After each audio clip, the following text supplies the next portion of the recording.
The wake and fright of the title comes from a film, which, shocker if you are familiar with this channel.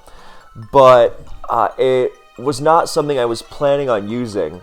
I was planning on making this video, but I wasn't planning on including it in the title until, I learned yesterday that the director of the film, Wake and Fright, Ted Kotcheff, passed away at the age of 94.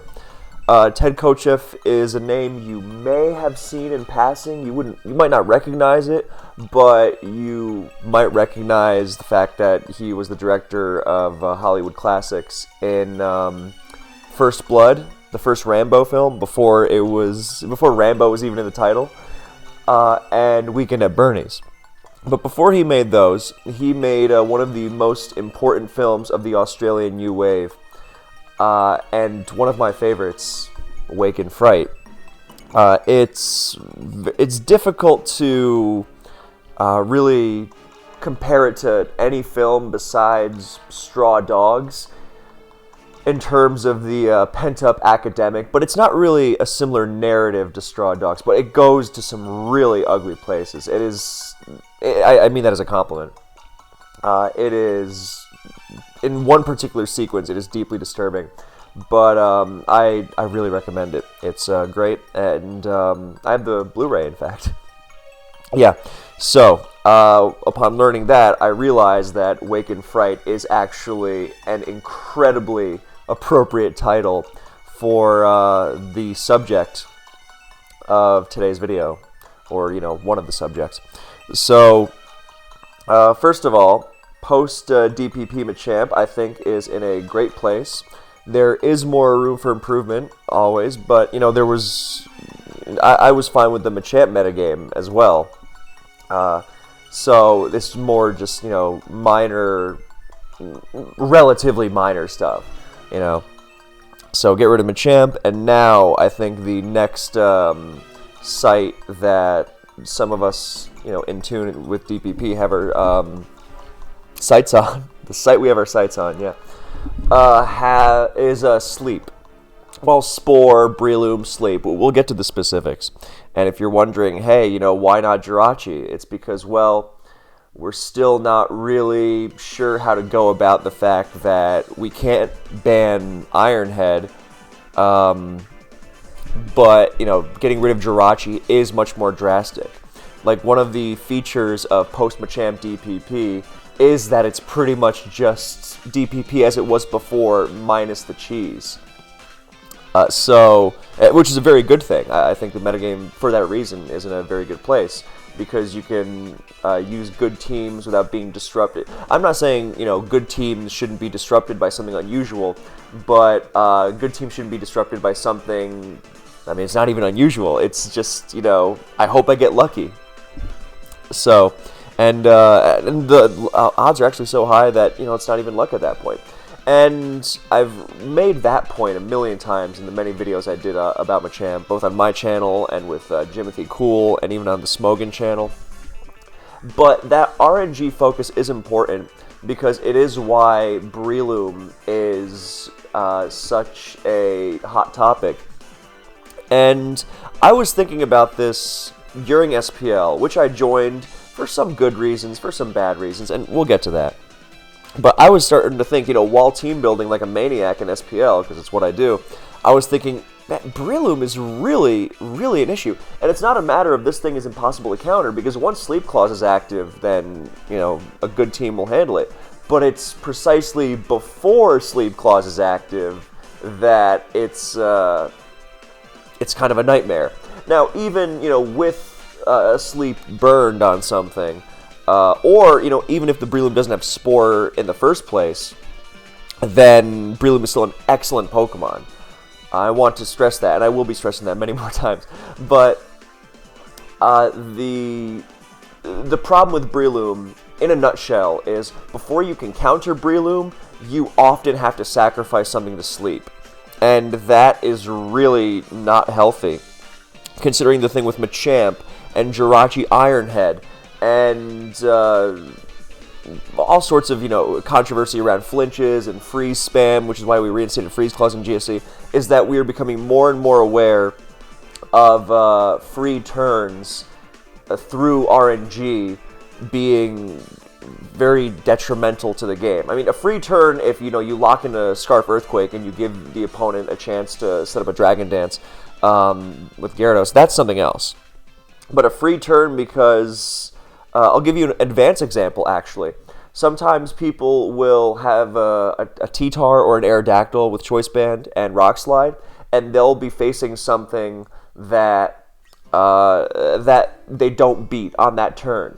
But with Rock Slide's flinch rate of roughly 27%, including accuracy, then they might win anyway. They get the free turn. They basically get free damage. So around 27% because they can also crit. So a little more, but you get the gist. So with Jirachi Ironhead, with Machamp D-Punch, and yes, with Breloom Spore, then you see where the controversy comes from. Now, sleep being controversial is not really a new idea. It's, of course, it's banned in Gen 5, and you could say, oh, well, Gen 5 sleep mechanics are busted. Okay, fair enough, but it's also banned in Gen 9. And there, you have things like grass types being immune to sleep powder and spore. Which is starting in Gen 6 and 7. I won't speak for 6, 7, 8, but generally sleep is kind of a pain, right? At the beginning of Gen 8, then ABR was in charge of tiering, and he, to my recollection, I wasn't following it too closely, but he basically said, let's get rid of Sleep Clause because it breaks game mechanics, and I would rather just ban sleep, because if sleep is allowed, without us breaking the game mechanics to keep it around, then it's clearly broken. So I would rather just get rid of it. And it was met with controversy, but the idea was very, very sound. I didn't exactly disagree with it. I think people more took issue with the way he unilaterally implemented it at the time. But, you ask most good players, it's like, yeah, well, it does kind of make sense. We are breaking the game mechanics to allow sleep in the game. And you say, oh, well, it has precedent in Pokemon Stadium. Yeah, but we don't simulate, the Pokemon Stadium games. Like even in Gen 3, there's different sleep talk mechanics. But Gen 3 on Coliseum and XD, sorry. But we don't simulate Coliseum and XD because there's also things like Team Preview, and you see the opponent's HP stat, like exact HP stat. You see whether that Swampert has 341 or 404 HP, or, the T-Tar, the Suicune, whatever. So, we don't count those, so it's a whole argument about how much fidelity we owe to the cartridge games, and so on and so forth. And so I'm not really going to get into that now, but it is generally more accepted now than ever that free turns, not good. And if you disagree with that, then I recommend, going on a crusade to allow pretty much everything, because, yeah, getting too much reward for, the risk-reward being too skewed for what it is. Same reason we don't allow something extreme like Oko moves. I feel like whenever, someone uses an extreme analogy just for the sake of example, people will still take it literally, and I'm just like, is there a whole mass of people out there that never learned what an analogy is? Anyway, so yes, regarding sleep, it has come, and this is not the first time sleep has been discussed. It used to be, like 10 years ago, that people actually really hated facing Breloom above all else because it was so difficult to counter with just Stealth Rock and Pursuit and Sand support. The thing about Breloom is that it's such an excellent Pokemon because, like other fighters, its offensive output is generally stopped by Pokemon that are exploitable. Flyers tend to be Stealth Rock weak, Sand affected. Ghosts are Pursuit weak, Psychics too. So it's not always the easiest thing, and Breloom was terrorizing the metagame for, forget the whole sleep factor. It's just, even when Sleep Clause is around, you just can't switch into this thing. And then the metagame adapted, and a lot of stuff happened. But Breloom is still excellent, of course. But even a few years ago, around the time of the maybe a little after, but, let's say the Gen 5 sleep ban really opened the gates for further, explorations of sleep. Like, maybe we should get rid of this. This is really stupid. Advance was considering getting rid of, or not really considering, but, a lot of the player base was like, get rid of Spore. and Breloom there doesn't even have physical grass type. It gets checked by Swampert of all things. Unless you use HP Grass Breloom to lure Swampert, which, yes, I realize how hilarious that sounds. But yeah, that, Hypnosis Gengar, it's, even there, Sleep is really controversial. It's very powerful because, again, free turns.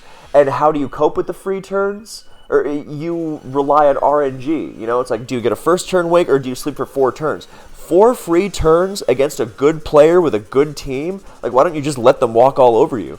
Like, to call Sleep a near KO is really not an exaggeration. And the way you avoid it being a near KO is if you wake up early, i.e. you get lucky. So it's basically, yeah, you lose this Pokemon, and that's just fine, and maybe you don't lose the Pokemon if you get lucky.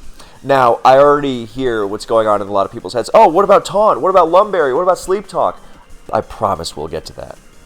Anyway, so a few years ago, Sleep was discussed by players like August and myself and other members, involved in DPP at a high level. And it wasn't just a matter of Breloom, but it was like, you know what? I also don't like when Roserade leads off and gets a long sleep, for example. So maybe we should look at Sleep. And then nothing came of it. And people had concerns like, oh, stall teams will be too strong, and kind of went away for a while. But now I was thinking about it during this SPL because I was building teams, and because I'm a neurotic control freak when it comes to this. I like covering the metagame. I don't like saying, oh, well, Breloom, I'll figure it out. Rather, that's exactly why I wound up being so frustrated, because the options to really be good into Breloom are so limited. And this isn't a case of like, oh, it's a good Pokemon, you're just going to have to play around it. Because, Heatran's a great Pokemon, but it's also not something that you're really grasping for answers against. The whole thing about Breloom that makes it unique is that before you answer it, then you have to sacrifice something pretty much in a lot of cases. And yes, you do have to sacrifice something to it, even though things like Taunt and Lumberry and Sleep Talk exist. I promise I'm getting to that, because I hear the comments, and I realize how schizophrenic, psychotic that sounds. Anyway, so I was not the only one. XCal, halfway through the season, he was like, hey, what do you think of DPP? And I was like, oh yeah, it's fine, because I didn't really want to reveal much of what I was thinking about, which it's not a huge deal, but I just preferred to keep it to myself, because he wasn't on my SPL team. And he was like, yeah, I'm actually kind of really not liking what Sleep does, because Sleep plus trapping is really stupid. And that goes back to that whole thing where you can throw a Psychic type at Breloom, for example, like a Celebi, but there's the CB Tar, and goodbye even defensive Celebi, especially if you're slept, so. And I remember I was building so many teams, and they were perfectly good teams. I liked them a lot, but I was just really paranoid about Breloom. And the crazy thing is that these teams had like multiple Breloom checks. I had teams like Zapdos and Celebi and like a bulky Jirachi, and it's like, okay, well, what do you sacrifice to sleep? Celebi's natural cure. What does that mean it has natural cure? That just means you can sleep something else when it's forced to switch out. It means it's vulnerable. If you use it as your Spore absorber, then it means you're vulnerable to getting trapped by the T-Tar that's on Breloom's team. Now, if someone wants to open the floor to, oh, Pursuit is broken, be my guest. But I really don't like when people take a suspect that's on the table and use it as well, what about Jirachi? What about Clefable? If you really care about that, you can make a thread on the Smogon forums and it will be discussed. But, waiting to discuss it until something else is brought up just so you can say no is really disingenuous stuff that I prefer to avoid. So, even though there are things that you can throw at Breloom, it doesn't make them very consistent or good. And that's how you can regularly wind up. I mean, there were a lot of other teams I saw this SPL. I was like, it's a good team, but even though it has Breloom answers, it still does not handle Breloom. Like, Breloom comes in on Swampert, what do you do? Oh, I'll just sacrifice the least useful Pokemon. Now, that sounds cool, but it's very difficult to just throw something away. Every Pokemon is crucial. Even if you think, oh, it's not that important, it's crucial. Also, the Breloom user is not beholden to Spore. You know, you try and sacrifice, I don't know, a Heatran or a Magneton because you don't think they're going to be that useful into Breloom. Oh, whoops, I just got destroyed, and now Breloom still is going to attack me and has the Spore. The auto shutdown button is too important. And then there were teams I saw, I was like, how do you think this is okay into Breloom at all? And then there are people going, oh, well, you know, don't expect Breloom from this player. And I'm like, you've got to be kidding me. Yeah, so Breloom is an issue even in the face of Lumberry and Sleep Talk and Taunt. So I showed this game from SPL, which was our first game of the season, myself and Crucifys. And this team I was building, this is a very offensive team. And I threw Lumberry on the Latias specifically to do what, if you were paying attention to the screen, you saw it do. If you weren't paying attention, then what happens early on is CBT-Tar crunches, takes a big chunk out of Breloom, that's great. And then I go to Latias, and it eats the Lumberry, and chases the Breloom out. So that's the idea, and there are other Lum Pokemon that can kind of like work, like some D-Knights, some Gyarados. Jirachi is the most consistent one, but it's still not what you would call consistent at all. I believe in the semifinals, Groudon used a Gengar against me that didn't show Life Orb or Black Sludge, and I started thinking, oh, this must be Lumberry because it's a Breloom switch. And it's not a bad idea, but you know, it's also not a reliable answer because all these supposed switch-ins, they're not sturdy. They rely on offensive pace to stop Breloom from doing what it does.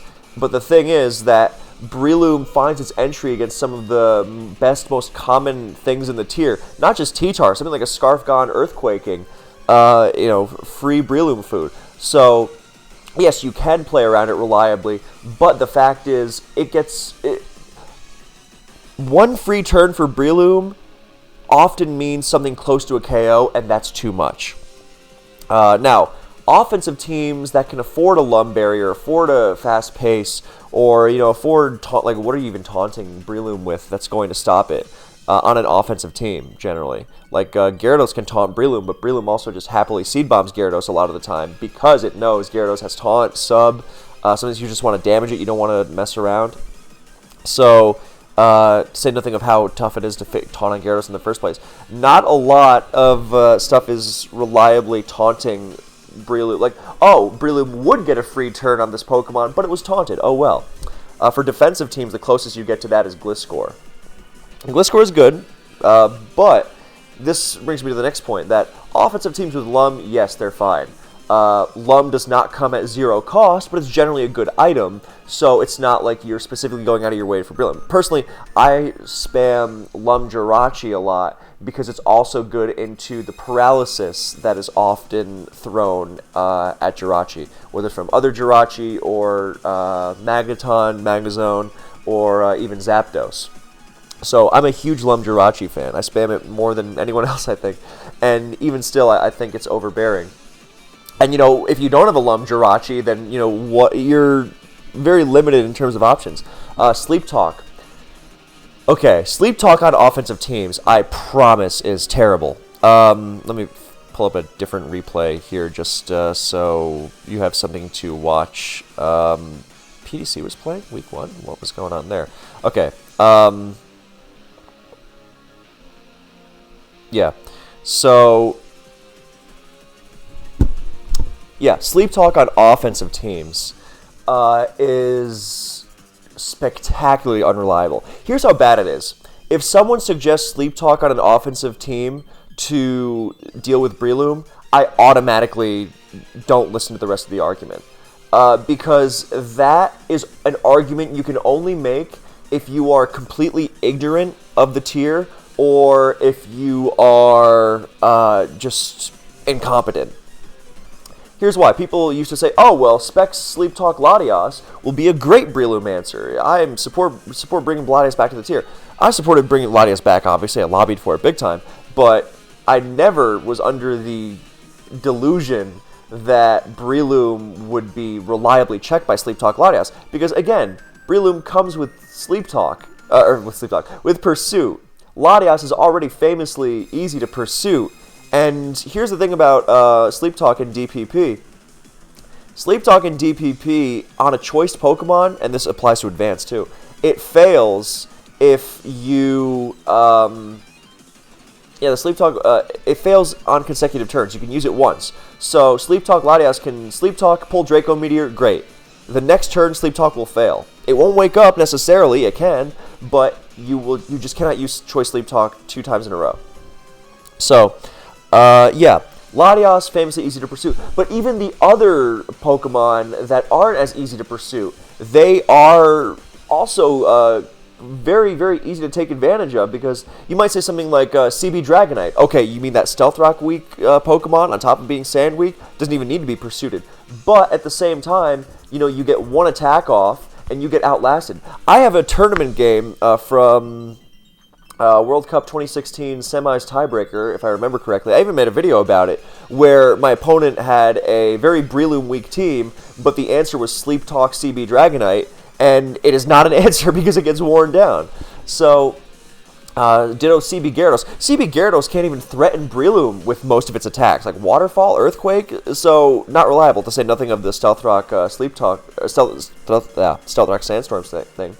And yeah, and if that, funnily enough, this means that these Pokemon, especially Dragonite, are then vulnerable to getting Sleep Talk, or pursued by T-Tar. It's like, oh, it's Sleep Talk's Extreme Speed or Fire Punch, so if you want, you could switch T-Tar into it, and so depending on the moveset. But basically, you can trap it. Even if D-Knight Sleep Talk's Outrage and KO something, it's like, well, okay, there goes their D-Knight.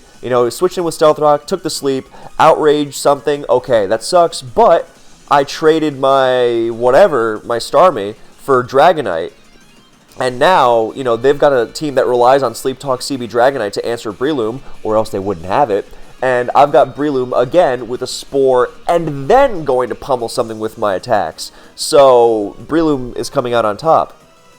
Now, with that in mind, what was that?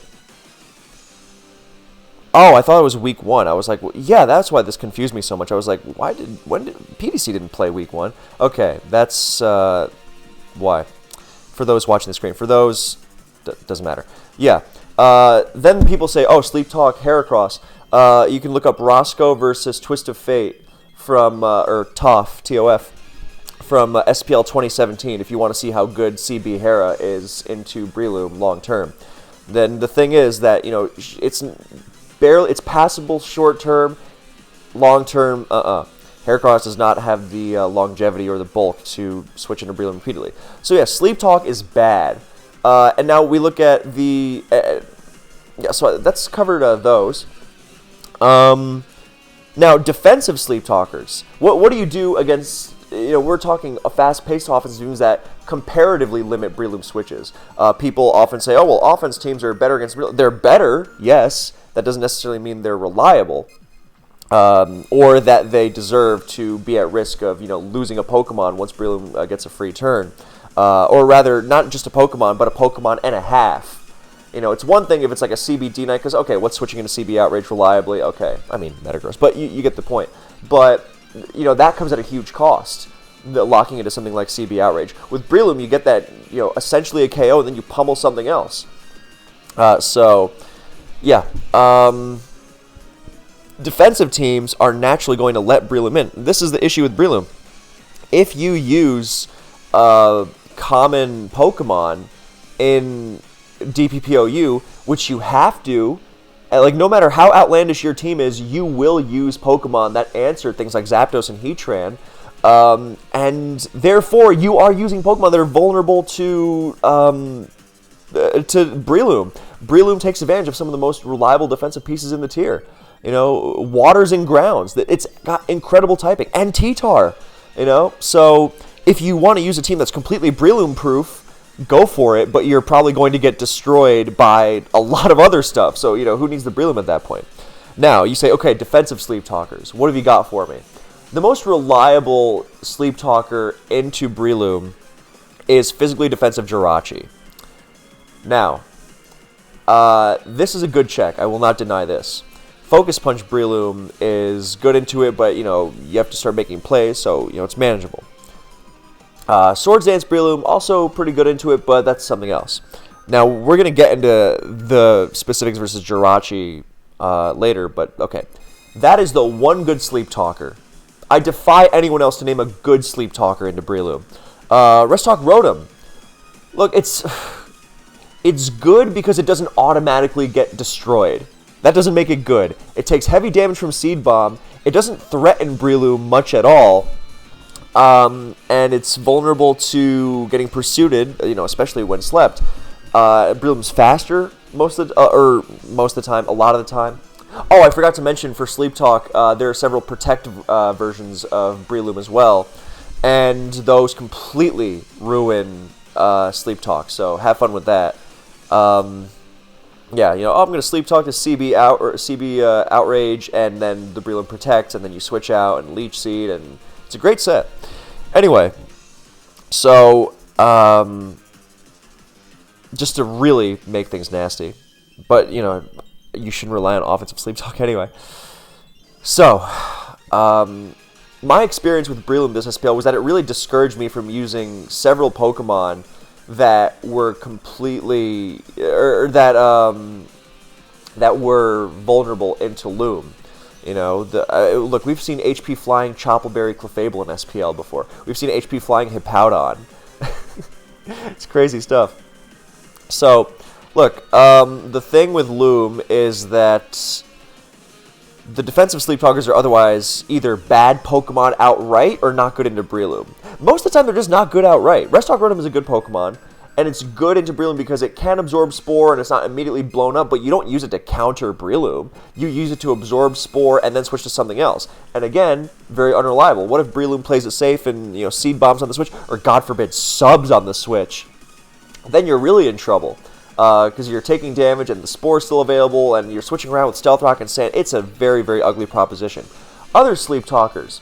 Well, in the really old days, Restock Gyarados was everywhere. And then metagame developments that I was involved in firsthand were like, hey, if people are going to rely on Restock... I remember, I had this expression, you know, the saying, this is not the right word, but whatever. I was going around saying, if you rely on Restock Gyarados to check Breloom, you deserve to lose. Because you keep Stealth Rock up, and, you know, it can't even touch it. Waterfall, Roar. Nowadays, people like Waterfall T-Wave Restock. Okay, that's a fine set, but it's not a Breloom check. It does the same thing as Rotom in that it, you know, nominally switches into Spore and absorbs it with Sleep Talk, but it doesn't check Breloom. It absorbs the Spore so you can get out of the way of something else. But, you know, whereas Rotom had the thing of, oh, I lose to Breloom one-on-one, and I also have to worry about Pursuit, Gyarados has to worry about Stealth Rock. You know, one double switch, and you are toast. One Seed Bomb on the Switch, and you're toast. Because here's another thing. Even if you absorb that Spore with Sleep Talk, that doesn't necessarily mean you're doing anything useful. You have a long sleep, and we're not using GSC mechanics. You can't call rest in your sleep. So Rotom absorbs the sleep, and then there's a long sleep, and it's just calling T-Bolts and Will-O-Wisps and Shadow Balls and Rest, depending on which set you use. Maybe Reflect, which is a good set, I think. But you're calling these things, but you're getting worn down by Stealth Rock. You're not healing in Sand. You know, you're taking more damage, and suddenly, you know, you have a useless Rotom on your hands a lot of the time. Same thing with Gyarados, and that lets Breloom beat them one-on-one. Lets your other Pokemon take advantage of them even more easily. Because just because you absorb the Spore with the Sleep Talk doesn't mean that the Sleep Talker is necessarily going to do something useful. Rotom cannot, you know, easily wake up. You know, it's the ideal is like, oh, you wake up. Back in the old days when stall teams used both Restock Gyarados and Restock Rotom, then, you know, you wake up eventually and then you control your own sleep turns with Rest. That is very idealistic against a player that's coming at you with Stealth Rock and Sand and offensive pressure. The easiest thing in the world to take advantage of. A lot of offensive teams I was making at this time, they were steamrolling these old styles of stall, specifically because they worked based on that premise. And people, they already struggled with Breloom, and then, you know, just took a little bit of optimization and, you know, and heads up, or being more aware of the situation, and, you know, they were toast. I had a lot of tournament games. Maybe I'll look one of them up. But, Yeah, just as an example from the old days. So yeah, so the sleep talkers are bad or not good into Breloom. Like for example, I think Crokun, the Suicune with Rest Talk, Calm, Sleep Talk, I think it's a good Pokemon. I wanted to use it a couple times, but it's not an answer into Breloom. I mean, Seed Bomb weakness, my god. And sorry, I just got a text. Yeah,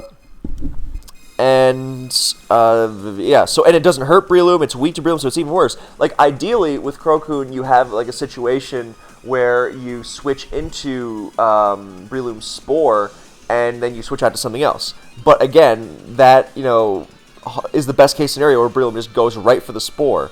Another old Rest Talk set I used to really, really love was Rest Talk Heatran with Lava Plume and Roar. Now this is a Sleep Talker that actually threatens Breloom.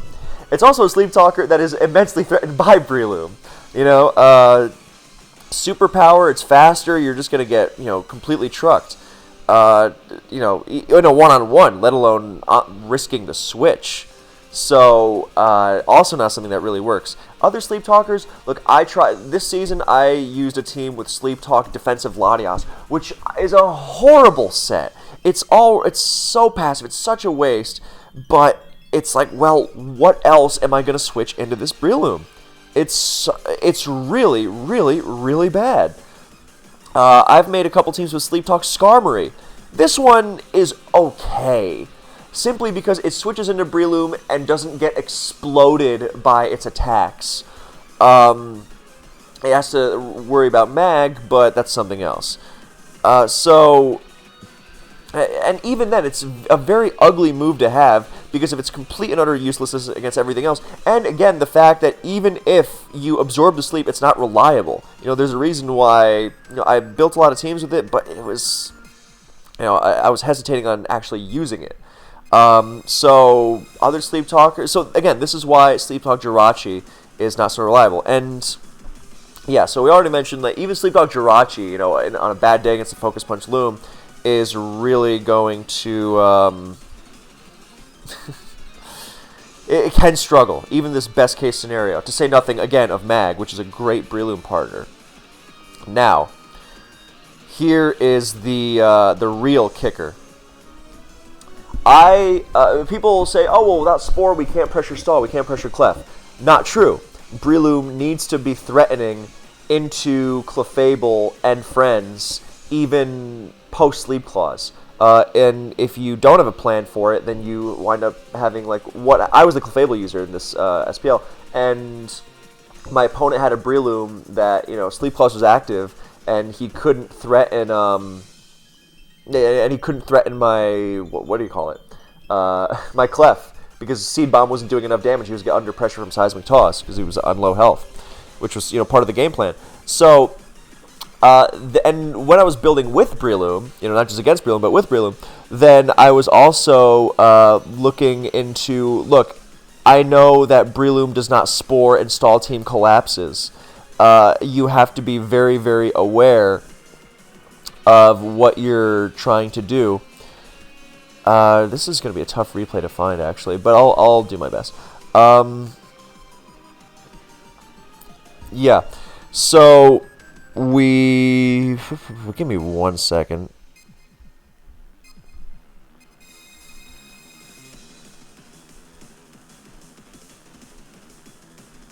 Oh, did I find it?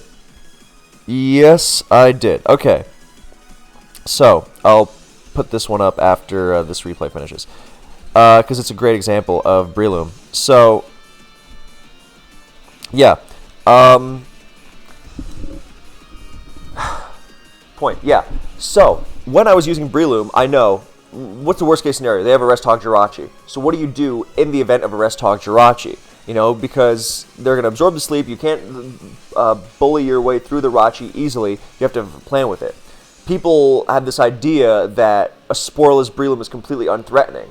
But we already have an effective example of Sporeless Breloom being very threatening. And that is when the Sleep Talk Jirachi absorbs your sleep, what do you do? because then you don't have Spore anymore. You have thudded into the worst Pokemon to possibly Spore, and you still have to be a threat. So what do you do then?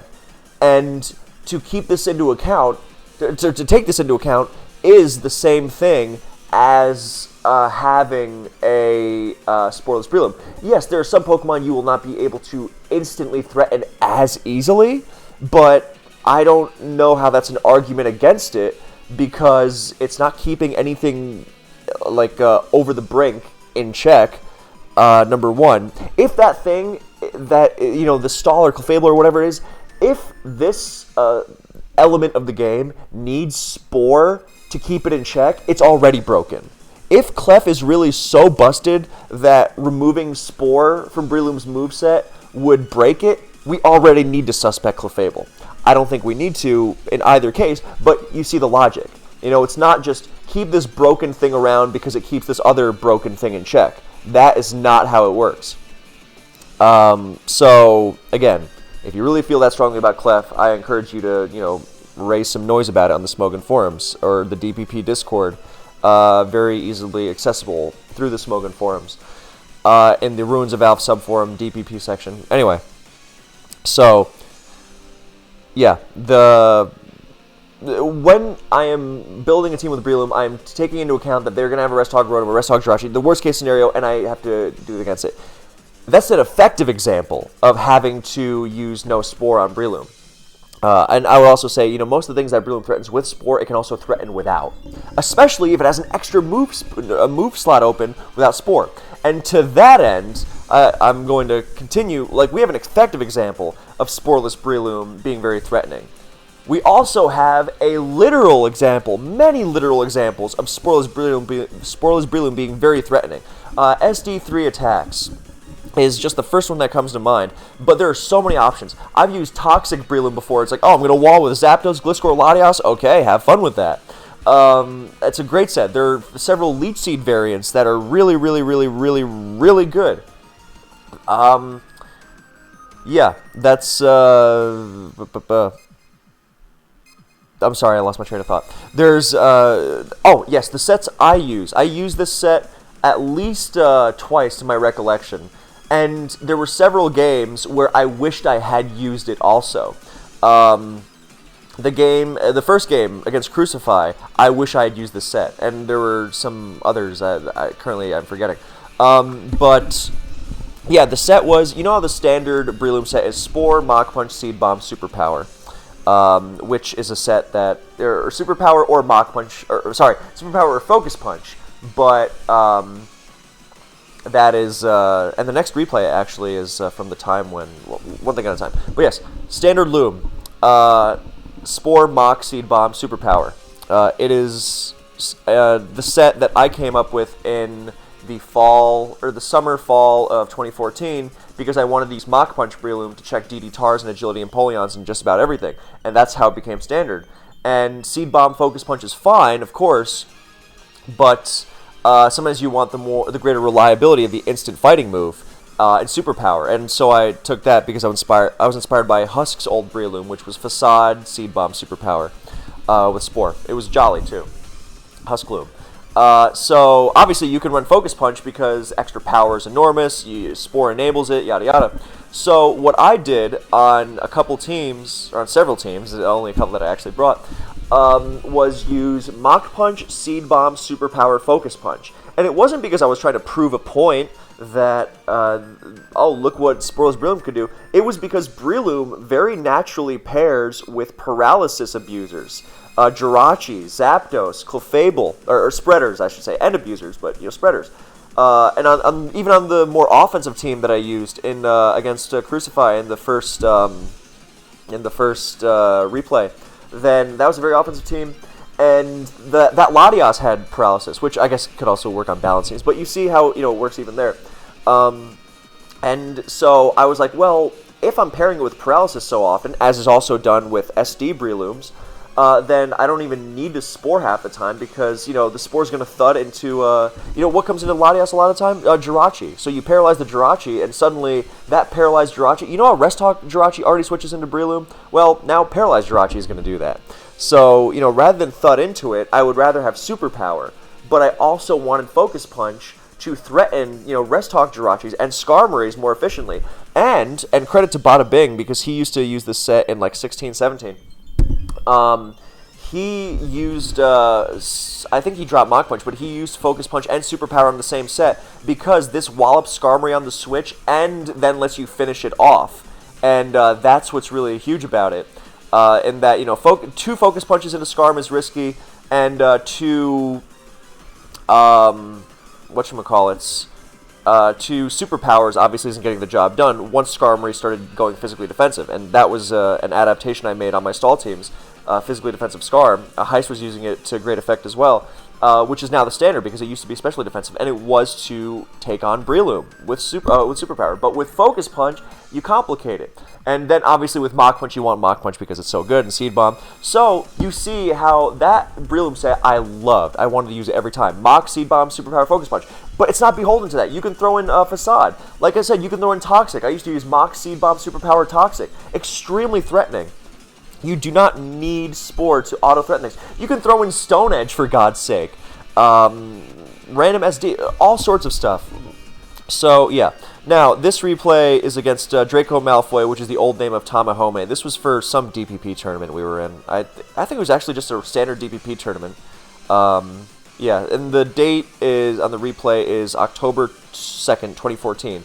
So this was when the old guard of Stall was still... not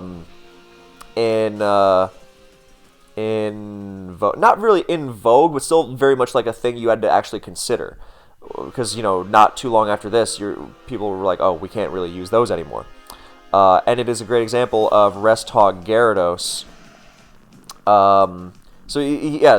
This is a team he used in SPL 2013 semis or finals, I think against Heist, and this offensive team I'm using is like the new standard, or became the new standard. And it had Stealth Rock T-Tar because it can't be spun on by Starmie or Fortress with Fire Blast.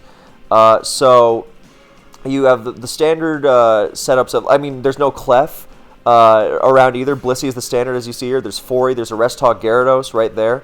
And you see how, even this stall team with Spin to support the Rest Hog Gyarados. Look, Breloom switches right into the Gyara, for God's sake. So this is not really the point of this replay, but you see how this Rotom is also Rest Hawk. So you have a very bulky team, Spin, 2 Rest Hawkers, and Breloom is still going to cause a lot of pain. So yeah, it's not as simple, because it's the kind of argument made by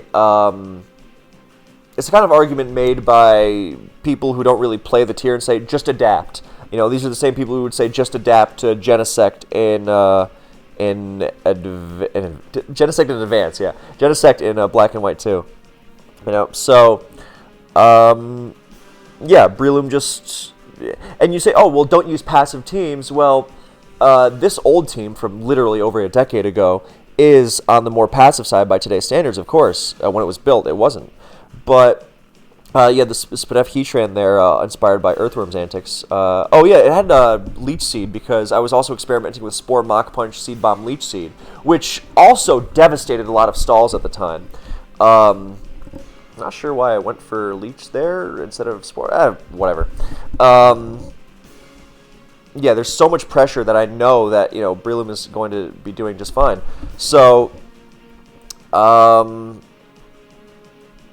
yeah. Now, this was Thomas' team here was his team, not the standard that was used, but it was instead the standard was instead like Hippo or Swampert, and usually Hippo, and then like Scarf T-Tar was also very common. So the Shaman, with the Rock Splissy, that was more Thomas twist on things. But yeah, you see how this old school style of stall is completely ruined by Loom, and nowadays, we have physically defensive Skarms, we have Latiases, we have Rest Hawk Rotom as well, Gliscors, defensive Jirachis, and it's like, well, Spore is still a lot. But since they are prepared, then you have to have a Breloom that can threaten them even without Spore, and that is my point, that why I mentioned that Breloom set. So the idea of, without Spore, Stall will be too good, it's like, well, Stall already accounts for So already accounts, excuse me, for Spore Breloom. So you have to think about Spore Loom in order to what's it called? You have to think about Spore Loom in order to. You have to think about them being able to absorb your spore. I've been going on for too long. You have to think about them absorbing your spore if you want to succeed against them anyway. And so a lot of time you just drop the spore in the first place. So I realized Breloom didn't even do anything, but see, it didn't even need to. But you see how much. That's because the Blissey went down so early. It comes in on Blissey with Stealth Rock up, and Chaos reigns. So.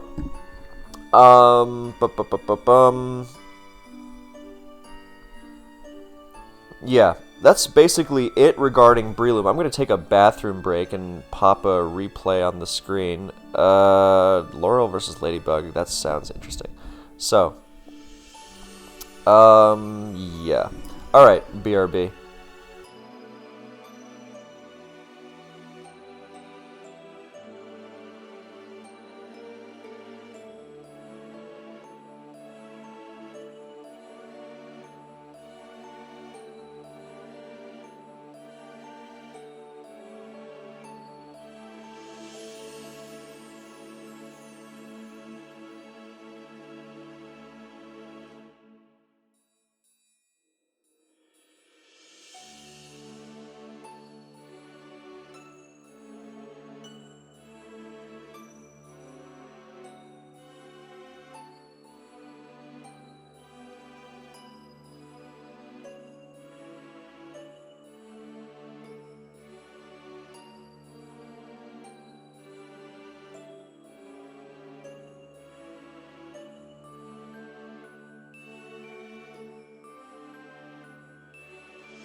Ladybug with the Hitman top, of course. Okay, so with this in mind, funnily enough, the Smeargle with Spore here also would be hit by this. Although Smeargle, it was used twice this SPL, which is two more uses than ever in the last several SPLs combined. To my recollection, anyway. But yeah, Smeargle sucks. So it's not really, who cares about Smeargle? And people are saying, oh, well, it's just Breloom. Why do you have to why do you have to nerf Roserade a little? Now, I agree with this personally. I would love to keep Sleep Powder on Roserade. I think it's pointless. And that's why when we were first talking about this, with people who were like, hey guys, let's just ban Spore. Nobody was saying let's ban all Sleep. Yes, it can be annoying on Roserade, but Roserade teams in general, Sleep Powder, T-Spike's Roserade teams, are very difficult to pull off nowadays because the metagame is very stacked against their innate, T-Spike's abusing playstyle. They still have a place. I really wanted to bring one this year, actually. But they're more specific, right? So there's that, and the fact that Breloom is an issue because Breloom is an offensive threat in its own right. Not to say that Roserade is completely, hapless offensively, but it's not nearly the same thing where, oh, you have to sacrifice him to sleep and then you have to take on this offensive behemoth that's insanely difficult to switch into. No, it's generally much easier to take on Rose. So, with this in mind, then we were suggesting Spore, and then the ruling was given to us of, guys, you have to ban Sleep or you have to ban Breloom, but you can't just ban Spore. And Okay, if that's the cost of doing business, so be it. Yeah, I would sacrifice a double. Why did I say double?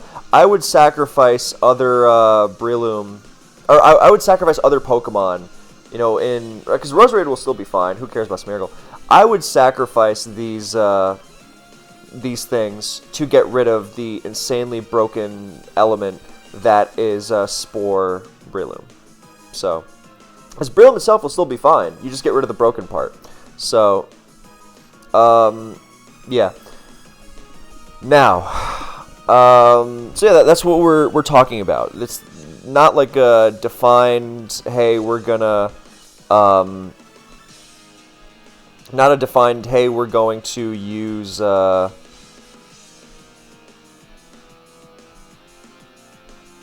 I was just completely taken by the Starf Magnezone on display in this replay. Jesus Christ. Anyway. So, yeah.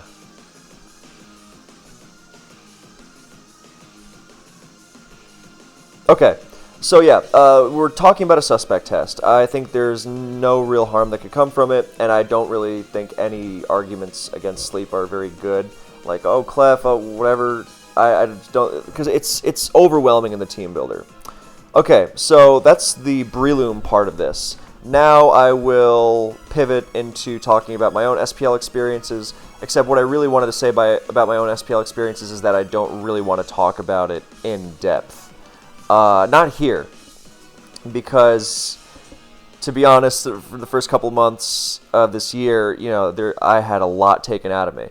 And SPL was not really like a stressful, like, oh my god, this is really, you know, burning me up, but it was more the fact that, like, oh, I have to deal with this on top of everything else. So without going into, you know, graphic detail, I don't remember when it was exactly, but I you know, started having the realization of, yeah, I'm going to go through a breakup soon. And then it was the right thing to do. But,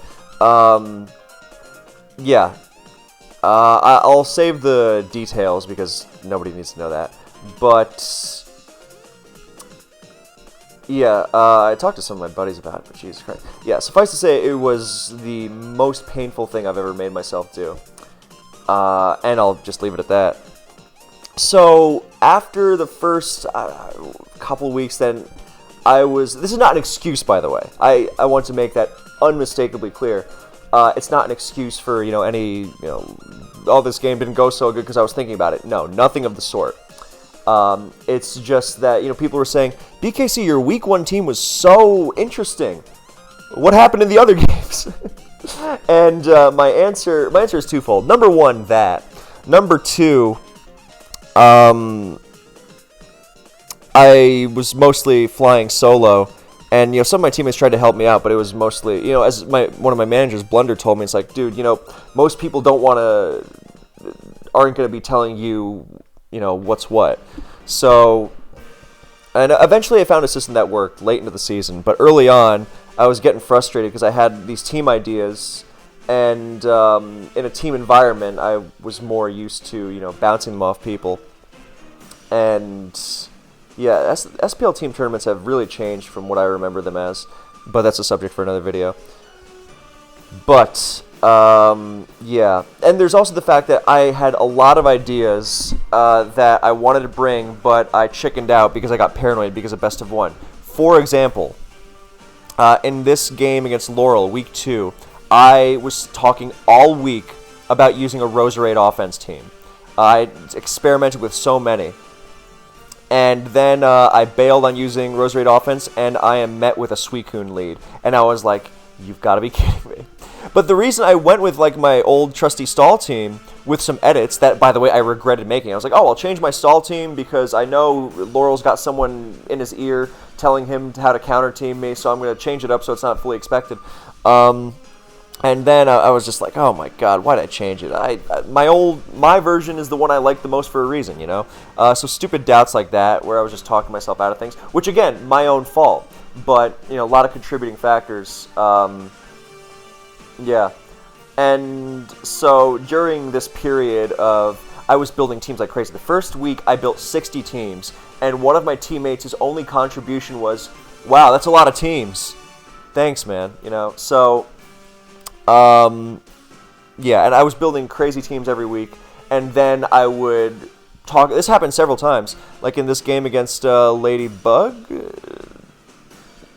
This game against Ladybug. Yeah, then I was going through so many teams the whole week, and then at the last second I said, "The hell with this. I'm so sick and tired of worrying about this. I'm just going to go with something I like." So that's what I went with here, because at the very least there was familiarity, but that's why I was using some old stuff. And then, there were times where I built something new. Like in the first week, I was excited, energized, but then as the season went on and, I was going through this, pre-breakup into breakup thing, I was like, I don't have the energy. I have to give a lot of credit to Shing, because in the early weeks, I asked him to help me test, because, no one on my team really knew DPP to the extent that, they were going to help me out with that. So, major thanks to him, just letting me bounce ideas off of him. He's very in tune with the metagame, great player. And so that's why I was experimenting with this team. It's like, wow, that's a brand new team I've never seen before. What is that Infernape set? No attacks, Wisp, U-turn, taunt, rocks. Yeah, I like it a lot. And I'll be making a separate video on underrated movesets and things like that based on my recent explorations, of which there were a lot. But I also wanted to mention that the individual games, I am going to bring myself to analyze them, but I'm going to put them on Patreon. I was like, oh, what should I do for Patreon? And then I realized this is the exact kind of video that I would like to put on there. So my Patreon is in the description if you want, and I will be going through all 11 of my games from this SPL on there, so you can check that out when they're up. They're going to be up within at least the first couple. I think I'm gonna knock out several at a time. Within a week, I would say, from the time of recording, which is April 12th. So yeah, that's my primary focus, because I'm also in the DPP zone now with this Breloom talk, and just having played it recently for the Machamp Suspect and now SPL. But yeah, this first week I was, feeling good, and brand new team, cool stuff. My beloved Specs Kingdra, this new Latias set that I really love, Lum to check Breloom, and then T-Wave the Jirachi, and set up Rain Dance for the Specs Kingdra, so that against offense I have that extra push, and I can win late game. And against defense, obviously Specs Kingdra goes crazy, and Latias also has Healing Wish. So just a great set I love a lot. T-Wave, Rain Dance, Surf. Wait, no, it doesn't have Healing Wish. I'm totally nonsensical. Because I remember Crucify After was like, hey, did my Quagsire wall your Latias? And I was like, no, actually, because it does have Draco Meteor, and I forget why. I couldn't let Gyarados set up on me safely. That was why. Plus, I think it's just too much to do. T-Wave, Rain Dance, and Healing Wish. On another team, maybe, but not on this one. But yeah, I really just wanted to experiment with this Infernape set. I had Heatran set that was very similar. Taunt, Wisp, Boom, Rocks. So, stuff like that. So this first week I was feeling, very inspired. The Metagross is Custap Rain Dance. So I was, really, you have the dual Rain Dance attack to, look, Custap Rain Dance with Metagross into Kingdra, into offense late game, beautiful. I tested this with Blunder a lot, because Blunder is a great manager, so even though, he's not really a DPP player, he was giving me feedback, like, what, not that I know DPP, but I like this, I think you were playing really well with this, stuff like that. But yeah, a couple weeks in, I stopped testing, and because I was like, I cannot stress over this as well. Again, not an excuse, because once you get into the game is the game. And whatever happens before, there's no excuse for it. But I'm saying, why did your team start out so interesting and then become so boring? That's why. Yeah. So, yeah. And speaking of counter-teaming best of one nonsense, I've talked about matchups of whatever. Like, you look at Laurel's team here, and I know he had someone helping him out, and I just don't understand how you can, people will try to counter team, and then you come up with this team: Suicune, Breloom, Jirachi, Heatran, Flygon, Ddtar. Oh yeah, it's really good into BKC style. Yeah, you mean that team without a fighting resist into a guy who spams Breloom, who brought 2 fighting types in week 1? Now I know the Infernape didn't have a fighting move, but the Breloom part is just really outrageous, and the fact that it's so completely walled by Skarmory. Like in this game, some stupid. I mean, again, I'll go over it in the Patreon version, but this game was all about, like, okay, I can tell this team gets completely walled by Skarmory once Heatran goes down. So Heatran goes down very quickly, it's a Stealth Rocker, gets lured into doing that, Skarm wins, and then, you know, what's the counter to Skarmory afterwards? Oh, burn it with Jirachi Fire Punch. Yeah, that's reliable on a team with Scarf Flygon. So I could never bring something like that that's this weak to Skarmory, my god. Anyway, so, but really the Skarmory thing is one thing, but the fighting resist is what really offended me about this team. Like, I know not every team is going to cover every threat equally, but that blatant level of just like, LOL, I guess I don't need to resist fighting. I don't know if that Heatran was Chople or something, but that really rubbed me the wrong way. Because it's not just like Breloom that's going to threaten you in that case. I know we live in a post-Machamp world now, but good lord. Infernape, Lucario, horrifying. Scarf Breloom, my god. Which, anyway, so not really the point. So yeah, a lot of game, like, in this Week 8 game against, it got to the point where in Week 8, I remember I was really down, and, I think this was after it happened. Yeah. I think it was the day after, Jesus Christ. Yeah, okay, so, so this game was the day after it happened, and then my semis tiebreak game was the day that, you know, she officially moved out. It's good terms and everything, but yeah, it's painful. God, we watched, the last movie we watched together was In the Mood for Love, you know, so, yeah, anyway. Yeah, so this game in particular, I'm not going to go over it now, but into Groudon, like, I didn't look at the teams he was using, you know? I didn't look at his scout at all. I was just like, and around like the 2nd or 3rd week, I didn't even watch my teammates' games. I didn't watch the other DPP games. I was just like, I don't care. I don't want to see it. This is not, you know, this is not an escape for me. You know, this is not helping. So, and stress of best in one everything. So in this one, I just wound up using a team from a couple of years ago. And I remember I was reading what people were saying because, you know, a bad habit, but people were saying stuff that's so false, like, oh, BKC used this team that he used against Groudon, he's used it a ton. I was like, I used this team once. I can point you the exact replay where I used it, too. But yeah, people were saying stuff that I thought was varied from, you know, a little wrong to outrageously wrong and or stupid. Not to say that the whole thing was that I regretted or anything, but the real game I really enjoyed was when I brought this old thing that I really liked into Ladybug, who was the player I wanted to play the most, because when I was 14, Ladybug was God. This was the guy who invented Nidoqueen in DPPOU. He won everything with Hailstall. He was a legend, and I always really wanted to play him, and I never got the chance because he, you know, retired and, you know, was out of the commission. I played him for some tour in Black and White OU in the fall of 2012 when I was coming up, and he was kind of, you know, not playing so much anymore, and Black and White wasn't really his tier as much, and I won, and I was like, yeah, you know, that was cool, but that's not what I wanted. And so I finally got to face him in DPP 14 years later. 15, actually, 14 and a half. So this game I really enjoyed.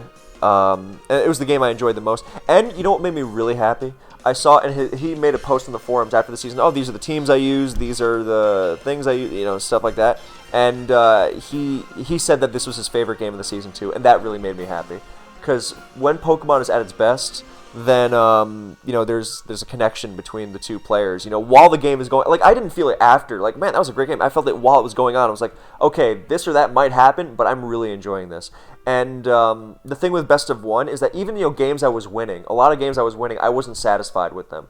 I won't like go into details with, but basically I remember there was this one game in particular where I was like, yeah, I won, and I did a good job and everything. I think I could have done better. I'm always very critical, blah blah blah. But it was just not satisfying. It was just over so quickly, and I was like, this is not the Pokemon that I enjoy. It wasn't even like it was a short game. It wasn't like offense into offense over in under 15 turns kind of thing. No, not at all. But I was just like, okay, the game's over. I won. That's it. And that's not like a thing of like, oh, well, what do you do when the game is over? Because while this game was going on, the one against Ladybug, I was like, this is good stuff. I would go so far as to say this game made the entire season worth it for all the other stuff that was going on when I was screaming about best of one being horrible and being paranoid. But I built literally hundreds of teams this week. And you say, BK, how did you even do that? It's like, well, for me, it comes very quickly.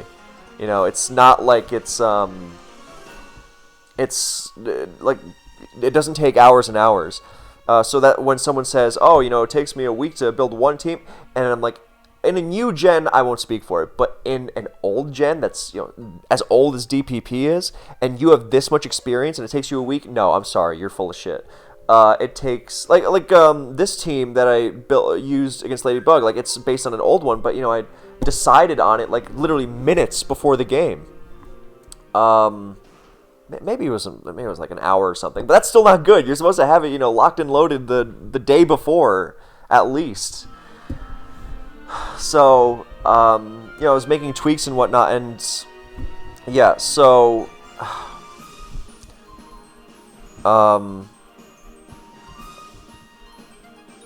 yeah. That's basically everything I wanted to say, I guess. So I'll go over this game on Patreon, but and the other ones. But this game was, I think of the 11 games I had, there were 4 or 5 that I really enjoyed. Yeah, as in like I was enjoying them while they were going on. But yeah, so. But this one was by far my favorite. It just felt like, the right way of playing the game, not like, I don't know, it's the kind of thing that I personally search for when playing Pokemon.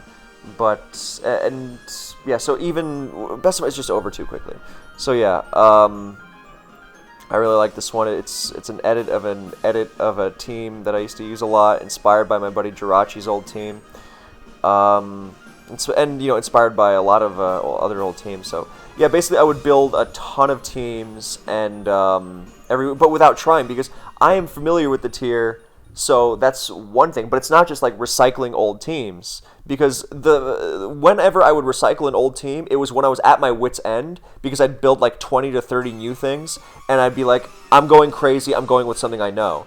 But it wasn't like I was building old teams over and over again. No, it was like, okay, I have this idea for an update to this style. I have an idea for this thing that's kind of out there.